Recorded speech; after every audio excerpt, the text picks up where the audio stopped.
నవీ ముంబైలో భారత మహిళా క్రికెట్ జట్టు కొత్త చరిత్ర సృష్టించింది. అత్యంత బలమైన ఆస్ట్రేలియా జట్టును మట్టి కరిపించింది. ఈ విజయంలో జమీమా తన బ్యాట్ పవర్ ఏంటో చూపించింది.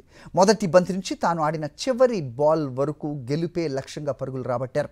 ప్రతి బాల్ని ప్రతి రన్ని ఎంతో కసిగా ఆడారు. బలమైన ఆస్ట్రేలియా బంతులను దుర్భేద్యంగిన ఫీల్డింగ్స్ను కూడా ఛేదిస్తూ జమీమా ఆడిన ఆట చరిత్రలో నిలిచిపోతుంది. 339 పరుగుల లక్ష్యాన్ని 9 బంతులు మిగిలి ఉండగానే చేజ్ చేసి రికార్డ్ సృష్టించారు. ఒక్క మాటలో చెప్పాలంటే జమీ హిస్టారికల్ ఇన్నింగ్స్ ఆడారు. భారత క్రికెట్ గుర్తుండిపోయే ఇన్నింగ్స్తో డివై పాటిల్ స్టేడియంలో మెరుపులు మెరిపించారు జమీ. ఆస్ట్రేలియా 338 పరుగులు. వామ్మో, ఈ టార్గెట్ను మనోళ్లు ఛేదిస్తారా? ఆసీస్ మీద ఇంకా కష్టం. భారత్ ఇన్నింగ్స్ ప్రారంభానికి ముందు అందరూ మనసుల్లో మెదిలిన ఆలోచనలు. భారత ఇన్నింగ్స్ ప్రారంభమైంది. ఓపెనర్లు షెఫాలి, మంథన స్వల్ప స్కోర్లకే అవుట్ అయ్యారు. మంథన అవుట్ కాగానే చాలా మందిలో ఫైనల్ ఆశలు సన్నగిల్లాయి.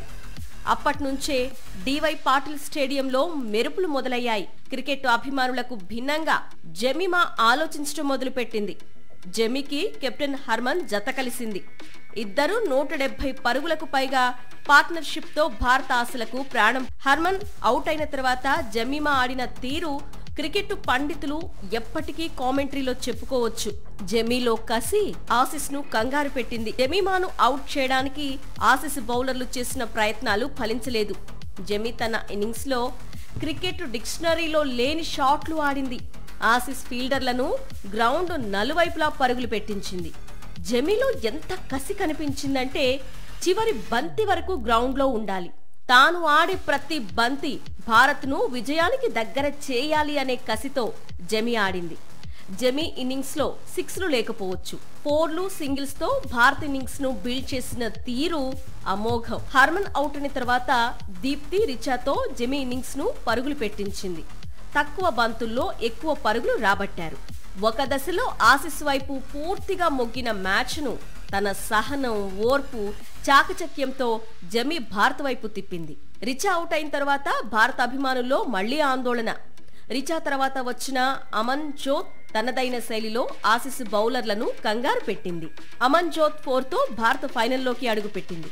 ఆ సమయంలో జమీ ఎంతో భావోద్వేగానికి గురయ్యారు. గ్రౌండ్లో ఆనంద బాష్పాలు రాల్చారు.